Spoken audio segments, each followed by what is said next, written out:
नमस्कार, मैं हूं आपके साथ पूर्णिमा मिश्रा। हमारे खास प्रोग्राम क्या कहते हैं नरेंद्र मोदी में आज आपको सुनवाएंगे प्रधानमंत्री का वो ऐतिहासिक भाषण जो उन्होंने 15 जनवरी 2014 को गुजरात के गांधीनगर में दिया। फिक्की के एक कार्यक्रम में मोदी जी ने कहा कि अगर देश हमें कोई जिम्मेदारी दे तो जिम्मेदारी अच्छी है तो भी हमें निभानी पड़ेगी और बुरी है तो भी हमें झेलनी पड़ेगी, क्योंकि जिम्मेदारियों के भागने से देश नहीं चलता है। निराशा के गर्त में जब डूबा हुआ इंसान होता है, वो निराशा में रहना नहीं चाहता है, तो बाहर आना चाहता है। उसे कहीं आशा की किरण नजर आनी चाहिए। आज अगर सबसे पहली प्रायोरिटी देश को है, तो भाई किस पे भरोसा करें? और मैं नहीं मानता कि एक लच्छादार भाषण देकर के कोई चला जाए तो आप भरोसा कर लेंगे। कोई नहीं कर सकता जी। समाज आज बारीकी से हर चीज का डिसेक्शन करता है और हम इतना दूध से जले हुए हैं कि अब छाछ भी फूंक फूंक पर पीने की आवश्यकता है, वरना फिर हम उलझ जाएंगे। और इसलिए पूरे देश में एक विश्वास का माहौल, एक भरोसा का माहौल, ये बहुत आवश्यक है। मैं गुजरात एक्सपीरियंस से कह सकता हूं, मैं हिंदुस्तान के सभी पूंजी निवेश वालों से मिला नहीं हूं, न ही मुझे सबसे बात करने का अवसर मिला। यहां पर भी है, उसमें शायद 15-20% होंगे जिनकी शायद मुझे 1 to 1 बात करने का सौभाग्य मिला होगा। लेकिन हर एक के पास एक बात पक्की है कि यार बाकी चिंता छोड़ो, वहां जा सकते हैं, वहां काम कर सकते हैं। मुझे मिले हैं, नहीं मिले। मेरी सरकार के साथ काम किया है, नहीं किया है। मेरे रूल्स एंड रेगुलेशन देखे हैं, नहीं देखे। मेरी नीतियों से परिचित है, नहीं है। लेकिन किसी ने कहा यार हमारा एक्सपीरियंस बहुत अच्छा है। अच्छा, तुम्हारा अच्छा है, ठीक है, चलो चल पड़ो। ये जो विश्वास है, ये जो भरोसा है, वो स्थितियों को पलटता है। आज बड़े से बड़े व्यक्ति को मिलने के बाद भी ऐसा लगता है यार कर्मकांड था, पूरा कर लिया। कहीं ऐसा ना हो कि भाई मिले क्यों नहीं थे, कोई कहे नहीं इसलिए गए थे। जाते समय भी पता है कुछ होना नहीं है और आने के बाद पक्का विश्वास है कि नहीं होना है। ये स्थिति देश को चलने नहीं देती मित्रों, ये स्थिति देश को चलने दे देती है। और इसलिए लीडरशिप बहुत मैटर करती है। क्या बुलंदी से निर्णय लेने की ताकत है? अनुभव की कसौटी पर खड़े हुए निर्णय करने की ताकत है? विपरीत प्रभावों के बीच भी चलने का सामर्थ्य है? डूबे हुई नौवा को बाहर निकालने के लिए मन में संकल्प शक्ति है? और संकल्प शक्ति भी बिस्तर पे पड़ी है, नहीं चलती, ऊर्जावान है? इन सारी बातों के आधार पर, और हम उस कगार पे खड़े हैं, इसलिए मैं इस बात को आग्रह से कहता हूं कि समय की मांग है कि हम देश को इन गंभीर सवालों के लिए जवाब खोजने के लिए हम एजेंडा सेट करें, हम प्रेरित करें लोगों को। पूरी व्यवस्था शक्ति को चलाना है। अगर हमारे सामान्य व्यक्ति का परचेजिंग पावर कम होता गया तो क्या होना है जी? क्या हमारे आर्थिक नीतियों का, हमारे कारोबार का इस बात पर ध्यान है कि सामान्य से सामान्य व्यक्ति का परचेजिंग पावर बढ़े? परचेजिंग पावर तब तक नहीं बढ़ता है जब तक उसकी जेब में पैसे नहीं है। जेब में पैसे तब तक नहीं आते हैं जबकि कोई उसके पास रोजी रोटी नहीं है, उत्पादन में वो शरीक नहीं है, अर्थव्यवस्था चलती नहीं है। महात्मा गांधी ने कहा था कि भाई समाज के आखिरी छोर के व्यक्ति को क्या लाभ मिला है, उसके आधार पर तुम निर्णय करो, तुम्हारी नीतियां सही निकलेगी। आज मुझे लगता है आर्थिक परिभाषा में कहना है तो समाज का आखिरी व्यक्ति का परचेजिंग पावर हम बढ़ा सकते हैं। अब जैसे गांव है, वो सबसे बड़ा बायर होता है, लेकिन उस गांव की खरीद शक्ति कम होगी तो शहर की इकोनॉमी जनरेट नहीं होगी। शहर की इकोनॉमी जनरेट नहीं होगी तो हमारे पूरे सारे कारोबार बैंकों तक सीमित हो जाएंगे, और इसलिए इकोनॉमी गांव के अंदर जनरेट कैसे हो, उस पर हम बल दे सकते हैं। हम जानते हैं कि देश में परचेजिंग पावर में सबसे बड़ी ताकत रखते हैं दो सेक्टर, एक है एग्रीकल्चर, दूसरा है सर्विस सेक्टर। एग्रीकल्चर में भी जमीन बढ़ने वाली नहीं है,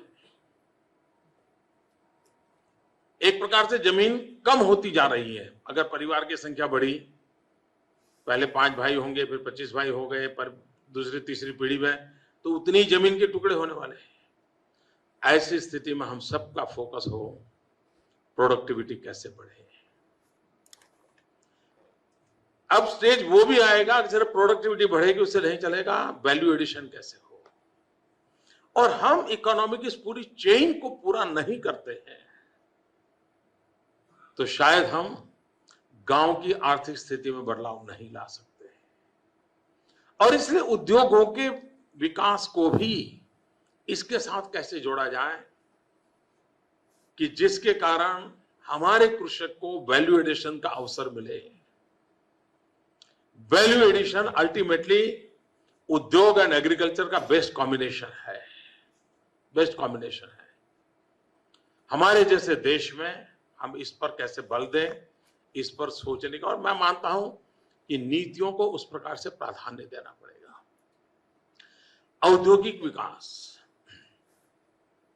इसमें विवाद चलते रहते हैं। हमारे देश में कई बुद्धिमान लोग हैं जो सुबह शाम देश को मार्गदर्शन करते रहते हैं,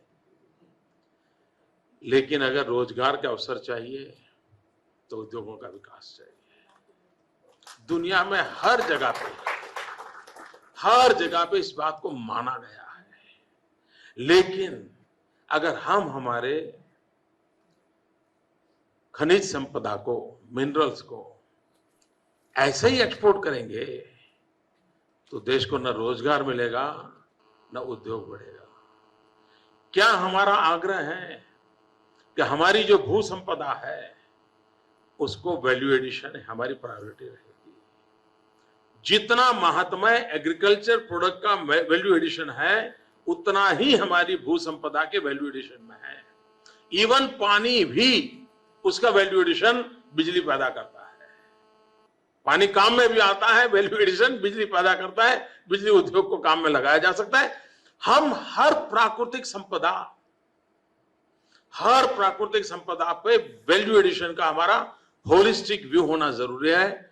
चाहे विंड एनर्जी का सेक्टर हो, सोलर एनर्जी का हो, हाइड्रो का हो, या हमारे आयरन ओर से स्टील मैन्युफैक्चरिंग हो, या हमारे लाइमस्टोन से सीमेंट बनता हो, कोई भी हम बॉक्साइट, आप पूरे देश में बॉक्साइट का कोई उपयोग ही नहीं हो रहा है, सब ठप पड़ा हुआ है।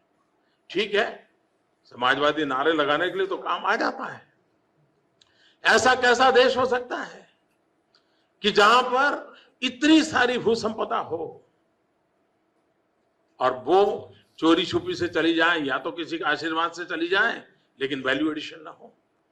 वैल्यू एडिशन होती तो स्वाभाविक रूप से देश में इकोनॉमी जनरेट होती, ग्रोथ की दिशा में हम काम करते हैं। आज हम जब ग्रोथ की बात करते हैं तो मुद्दा आता है इंफ्रास्ट्रक्चर। इंफ्रास्ट्रक्चर की बात होती है तो उसका एक प्रमुख माध्यम रहता है एनर्जी सेक्टर। रोड रास्ते से सीमित नहीं है, रोड रास्ते बन गए तो कोई कारखाने चल जाते, ऐसा नहीं है। उसको आधुनिक व्यवस्थाएं चाहिए, उसमें मेनली ऊर्जा है। ये कैसा देश है जी, सवाल उठता है कि 20,000 मेगावाट बिजली के कारखाने बंद पड़े हैं। क्यों बंद पड़े हैं? फ्यूल नहीं है। फ्यूल क्यों नहीं है? पॉलिसी पैरालिसिस है। क्या करो? कोयला बाहर से लाओ, इंपोर्ट बढ़ गया, और इसके कारण करंट अकाउंट डेफिसिट बढ़ गई, करंट अकाउंट डेफिसिट बढ़ गई, रुपया लुढ़क गया। अब देखिए एक एक चीज किस प्रकार से गलत नीतियों का परिणाम सीधा सीधा नजर आता है।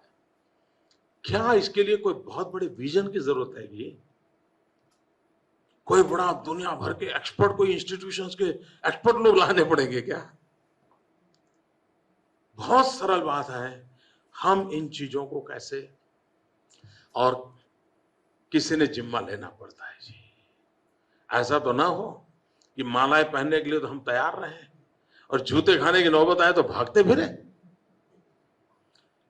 देश में निराशा का कारण यह है, अगर देश हमें जिम्मा देता है तो जिम्मेवारियां अच्छी भी हैं तो भी लेनी होगी, बुरी है तो भी झेलनी पड़ेगी। भागने से देश नहीं चलता है। और मैं तो देख रहा हूं इनके लोगों को भागने की फैशन हो गई है। मुझे लोग पूछते हैं कि मोदी जी पटना ले रही से भागे क्यों नहीं? मैंने कहा भागना होता तो मोदी पैदा ही नहीं होता।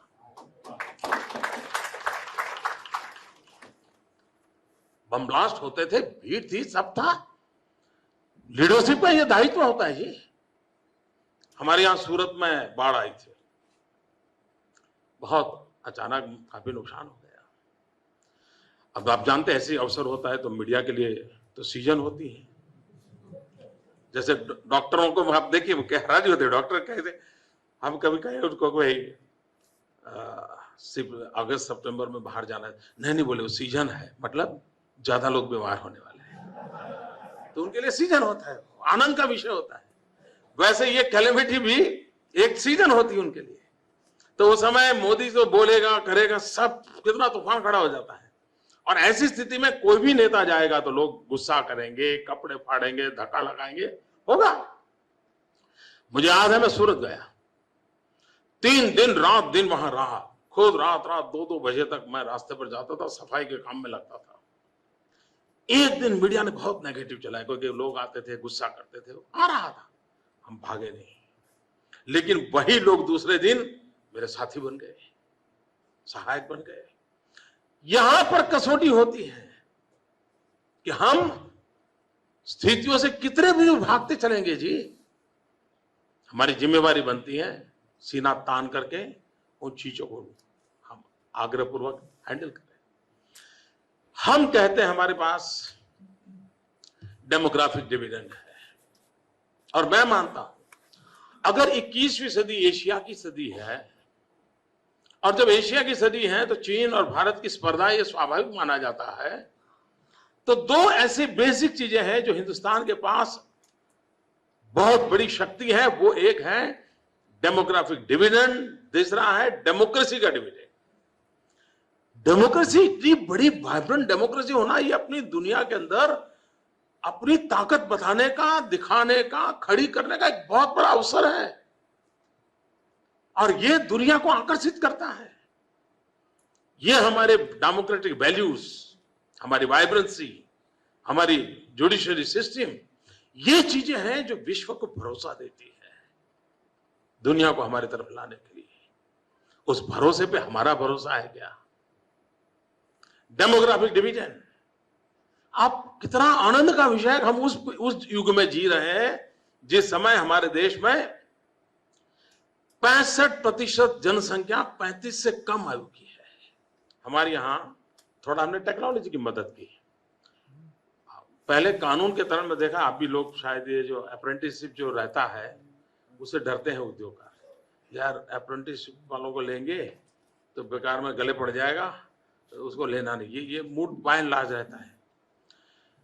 हमने गुजरात में सभी छोटे मोटे उद्योगकारों को इकट्ठा किया, हमने उनको समझाया भाई ये कानून ऐसा नहीं है, आप उसका स्पिरिट समझिए। तो उनका थोड़ा हौसला बुलंद, हाँ यार नौजवानों को अवसर देना चाहिए।